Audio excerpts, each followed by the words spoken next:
Friends, IPL 2026 సీజన్లో రాజస్థాన్ అలాగే ముంబై జట్ల మధ్య మంగళవారం నాటి మ్యాచ్ ఒకటి జరిగింది. దానిలో వైభవ్ సూర్యవంశీ తుక్కు రేక్కొట్టాడు. 14 బంతుల్లో 39 పరుగులు చేసి ఆశ్చర్యపరిచాడు. 280 స్ట్రైక్ రేట్ అంటే ప్రపంచ అత్యుత్తమ బ్యాట్స్మెన్స్లో తిను కూడా ఒకడు అని చెప్పొచ్చు. అంతేకాదు, ఇక వరల్డ్ క్లాస్ బౌలర్ అయిన జస్ప్రీత్ బుమ్రా, ట్రెంట్ బోల్ట్లను చీల్చి చెండాడాడు ఈ యువ సంచలనం. అవుట్ అయ్యాక పెవిలియన్కు వెళ్తూ కన్నీళ్లు పెట్టుకుంటూ చాలా అంటే చాలా ఏడ్చేశాడు. వెక్కి వెక్కి ఏడ్చాడు. ఇప్పుడు నెటిజన్ల మనసు గెలుచుకుంటోంది కూడా అదే. జరిగిన విషయం ఏంటి అంటే, వర్షం కారణంగా 11 ఓవర్లకు కుదించిన మ్యాచ్ని ఇక్కడ రాజస్థాన్ అలాగే ముంబై జట్లు ఆడటం స్టార్ట్ చేశారు.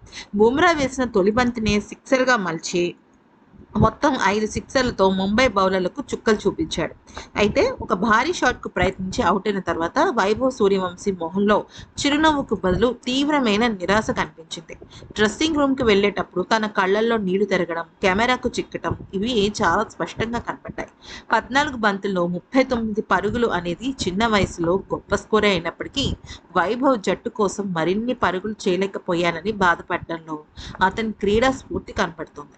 అయితే ఇదంతా వెనక నుంచి గమనిస్తున్న జస్ప్రీత్ బుమ్రా చాలా కామ్గా ఉండిపోయాడు. ఎందుకంటే ఒక ఆటగాడిగా ఏదైనా జరగచ్చు, ఎప్పుడైనా ఏదైనా ఎటువంటి సిచ్యువేషన్ అయినా రావచ్చు అనేది తనకు తెలుసు. సోషల్ మీడియాలో ఈ దృశ్యాన్ని చూసిన క్రికెట్ అభిమానులు, వైభవ్ నువ్వు ఇంకా చిన్న పిల్లాడివి నాన్న, అందుకనే ఈ ఎమోషన్ని తట్టుకోలేకపోతున్నావు అంటూ చాలామంది ప్రత్యేకంగా కామెంట్స్ చేస్తున్నారు. ఎందుకంటే బూమ్రా లాంటి దిగ్గజ బౌలర్ను ఎదుర్కొని వైభవ్ అటువంటి క్రికెట్ ఆడటమే చాలా గొప్ప విషయం. అలాంటప్పుడు చిన్న చిన్న పొరపాట్లు జరుగుతూ ఉంటాయి మరి.